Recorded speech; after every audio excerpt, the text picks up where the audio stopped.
मराठा आरक्षण ॲट्रॉसिटी याच्यावरती एक दिवसाचं एक विधिमंडळाचं अधिवेशन बोलून सर्व नेत्यांना तिकडे फ्लोअरवरती बोलायला भाग पडा.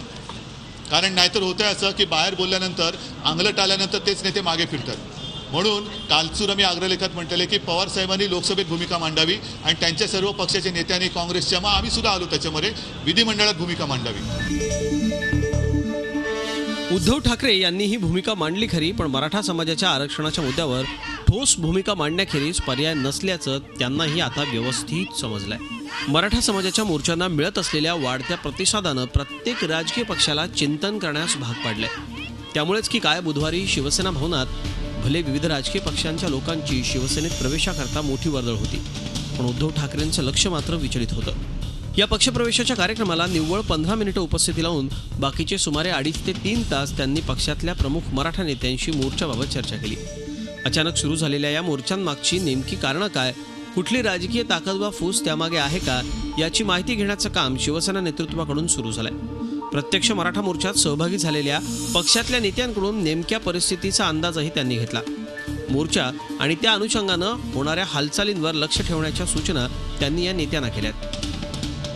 मराठवाड्यात राज्यमंत्री अर्जुन खोतकर, उत्तर महाराष्ट्रात राज्यमंत्री दादा भुसे, विदर्भात खासदार भावना गवळी आणि मुंबई ठाणे कोकणात एकनाथ शिंदे अशी विभागनीय जबाबदारी देण्यात आली आहे. जाती धर्मावर आधारित आरक्षणाला बाळासाहेब ठाकरे यांनी कधीच पाठिंबा दर्शवला नाही.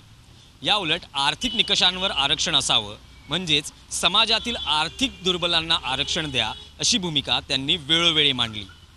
मात्र महाराष्ट्रात आता मराठा मोर्चांनी वातावरण ढवळून निघालं असताना शिवसेनेला ही भूमिका राजकीयदृष्ट्या कितपत फायद्याची ठरेल हा प्रश्न आहे. राज्यात एकहाती सत्ता आणि शिवसेनेचा मुख्यमंत्री ही उद्धव ठाकरे यांची महत्त्वाकांक्षा आहे, जी त्यांनी अनेकदा जाहीररित्या मांडली आहे. आज शिवसेनेच्या एकूण आमदारांपैकी निम्मे मराठा समाजाचे आहेत. त्यातच विधानसभा निवडणुकीची लिटमस टेस्ट मानल्या जाणाऱ्या प्रमुख महापालिका निवडणुका जवळ येऊन ठेपल्यात. त्यामुळे मराठा मोर्चांबाबत शिवसेनेची भूमिका स्पष्ट करण्याबाबत उद्धव ठाकरे यांच्यावर दबाव असणं साहजिकच आहे.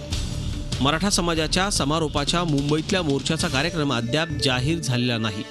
तो दिवाळीआधी काढण्यात येणार असल्याची घोषणा करण्यात आली आहे. त्यामुळं शिवसेनेच्या दसरा मेळाव्यात उद्धव ठाकरे मराठा मोर्चांबाबत आपली नेमकी भूमिका विस्तारानं स्पष्ट करण्याचे संकेत मिळत आहेत. Dinesh Jokhande, Zee media, Mumbai.